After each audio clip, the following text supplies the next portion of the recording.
ചതുരംഗം പഥ്യമാണല്ലേ? അതേ തമ്പുരാനെ. ചതുരംഗത്തിനിടയ്ക്ക് അല്പരാജ്യകാര്യങ്ങളും ആകാം. രാജ്യത്ത് കാര്യങ്ങൾ നിരവധിയാണ്. എല്ലാം അറിയണം, പഴകണം. അങ്ങനെ ആവാം തമ്പുരാനെ. എന്താണ് ഒരാലോചന? കൊച്ചുമറപ്പിള്ളേ അമ്മാവ, കാര്യങ്ങൾ ഇതുവരെയും ശുഭമാണ്. നമ്മൾ ക്ഷണിച്ചു, അതനുസരിച്ച് എളങ്കൂർ തമ്പുരാൻ വിരുന്നു പാർക്കാൻ എഴുന്നള്ളി വരികയും ചെയ്തു. ഇനി അങ്ങോട്ട് എങ്ങനെ നീങ്ങും? അമ്മാവൻ എന്തു തോന്നുന്നു? ഇനിയാണ് കാര്യങ്ങൾ കിടക്കുന്നത്.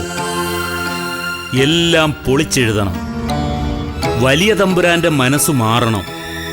തങ്ക ഇതിന് സന്നദ്ധയാകണം. അമ്മേ, ഇളമുറ തമ്പുരാന് ഒരു താല്പര്യമുണ്ട്. തങ്കയ്ക്ക് പട്ടും പരിവട്ടവും കൊടുത്ത് പള്ളിക്കെട്ട് കഴിച്ചാൽ കൊള്ളാം എന്നൊരു താല്പര്യം.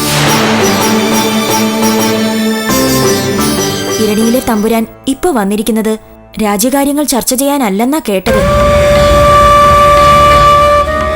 പിന്നെ വലിയ തമ്പുരാനുമായി സംസാരിച്ച് തമ്പുരാട്ടിയും ആ തമ്പുരാനുമായുള്ള പള്ളിക്കെട്ട് ഉറപ്പിക്കാനാണ് വന്നത് എന്നൊരു ശ്രുതിയും ഉണ്ട്. മാർത്താണ്ഡം തമ്പുരാനുള്ള വാത്സല്യമൊക്കെ മനസ്സിൽ വെച്ചുള്ളൂ.